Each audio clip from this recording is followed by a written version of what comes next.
नगर महानगरपालिकेचं असणारं गंगा उद्यान, या उद्यानामध्ये मोठ्या संख्येमध्ये नागरिक असतील, पालक असतील किंवा ज्येष्ठ नागरिक असतील, हे सगळे उद्यानामध्ये सकाळी असेल किंवा सायंकाळच्या फिरायला येतात. पण आज एक अत्यंत वेगळा प्रकार, धक्कादायक प्रकार हाच कुठंतरी जनतेसमोर आलेला आहे, की तो या ठिकाणी सामूहिकरित्या नमाज पठणाचा कार्यक्रम आज उद्यानामध्ये चक्क आज पार पडलेला आहे.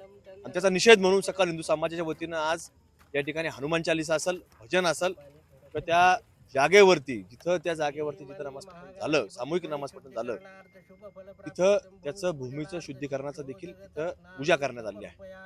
या घटना आपण पाहतो की बुरख्याच्या आडून या अलीकडच्या काळामध्ये होत असताना अनेक ठिकाणी आपल्याला पाहायला मिळतात. तशा अहिल्यानगरमध्ये देखील आज अनेक घटना वेगळ्या घडताना समोर येत आहेत.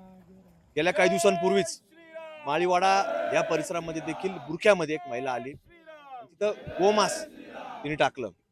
तिथं एक शंकर सावली मठ आहे, त्या मठाच्या परिसरामध्ये देखील ती पहिली जाऊन आली, पाहून आली, आणि त्याच्यानंतर त्या महिलेने तिथं बाहेरच्या बाजूला गोमांस टाकला.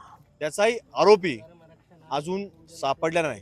ते बुरख्यामध्ये आलेली व्यक्ती पुरुष होती का महिला होती हे सुद्धा अद्याप झालं नाही, का अजून कोणतरी होते हे सुद्धा कळालं नाही.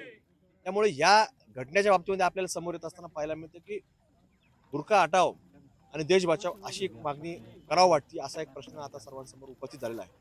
कारण इथं देखील तशी घटना घडली, ते जाणून बुजून करण्याचा प्रयत्न केला, सामूहिकरित्या असं नमाज पठण करणं खरं तर आपल्याला माहिती आहे की हे कायद्याने बंधन आहे. पण तरी देखील कुठलीही परवानगी नसताना, कुठेही आपल्याला मागणी नसताना इथं कुठेतरी अचानक यायचं, लोक उद्यानामध्ये फिरायला येतात, आपल्या लेकरांना घेऊन येतात, पुढे ज्येष्ठ नागरिकांना कुणी फिरायला आणते, कुणी हाताला धरून एखाद्या ज्येष्ठ नागरिकाला घेऊन येते, जेणेकरून एखादा ज्येष्ठ नागरिक घरात असतो त्याला डॉक्टरने सांगितलं असतं की संध्याकाळी थोडं चक्कर मारून आणा. तसं येत असताना इथं झुडपांच्या झुडपामध्ये यायचं आणि कुठंतरी इथं आल्यानंतर काहीतरी वेगळं वातावरण तयार करायचं, ज्याच्यातनं इथं लोक चालले नाही पाहिजे असं वातावरण तयार करताना. कारण आम्ही पाहतो हळूहळू परिसर खराब करायचा प्रयत्न जो होतोय तो अशाच रीतीने होतोय, आणि मग तो परिसर खराब केला की त्याच्यातनं कुठेतरी इतर नागरिक आले नाही पाहिजे. तसा प्रयत्न पारिजात चौकामध्ये देखील करण्यात आला होता.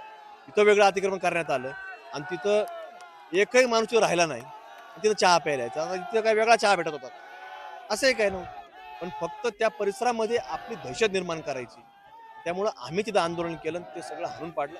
तशाच प्रकारचं ह्या उद्यानामध्ये जर असा प्रकार घडला तर आम्ही आता इथून पुढे शांत बसणार नाही. आम्ही त्याच्यावर देखील कुठेतरी प्रशासन जर कायद्या पद्धतीने जर त्याच्यावर कारवाई करत नसेल तर आम्ही देखील कुठेतरी कायदा हातात घेतल्याशिवाय राहणार नाही.